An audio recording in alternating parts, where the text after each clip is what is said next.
The global oil market has impacted significantly by COVID-19 disruptions and the Russia-Ukraine war. Many investors are curious to see if Western leaders will place further sanctions on Russia. Number 1 on this list of the top 10 oil-producing countries is the U.S., reaching 18.9 million barrels per day last year. The U.S. has been described as a swing producer because its production fluctuates alongside market prices.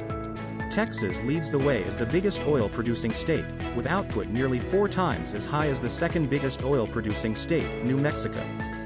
Saudi Arabia's oil output came in at 10.8 million barrels per day in 2021. The country has the largest petroleum exporter called Saudi Aramco. It is the world's most profitable company, eclipsing even tech giants such as Apple and Google.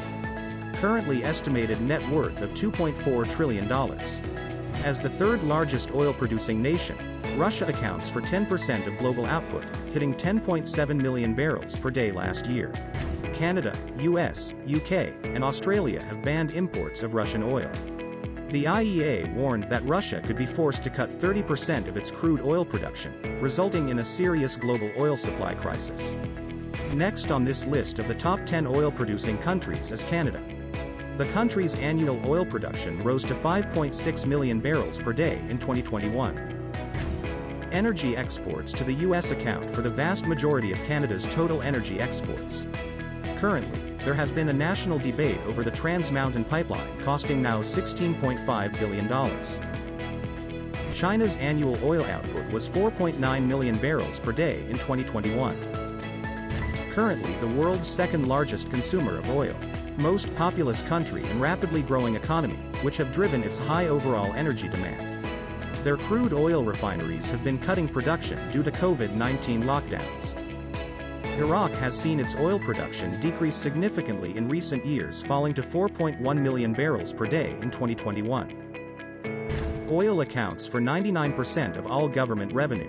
China, as Iraq's top investor, and Baghdad was the biggest beneficiary last year of Beijing's Belt and Road Initiative, receiving $10.5 billion. The United Arab Emirates, as an OPEC member, in 2021, had an oil output to 3.8 million barrels per day. The United Arab Emirates have encouraged fellow OPEC members to increase oil production as Russia's invasion has driven crude prices to their highest levels. 30% of the UAE's GDP directly based on oil and gas industry. Brazil's oil production has fallen to 3.7 million barrels per day in 2021. According to the EIA, total primary energy consumption in Brazil has nearly doubled in the past decade. Currently in discussions with the US to increase its oil production in response to Russia's war in Ukraine. Iran's oil output increased dramatically last year to 3.5 million barrels per day in 2021. U.S. sanctions and regional disputes have all weighed on Iran's energy production sector. China recently signed a 25-year trade and security agreement with Iran and has called on the U.S. to drop its sanctions. Last on this list of the top 10 oil-producing countries is Kuwait, with 2.7 million barrels per day. Kuwait's oil and gas sector accounts for about 60% of the country's GDP, and an even larger share of its export revenues at around 95%. The main exports of Kuwait's oil are China, South Korea, and Japan.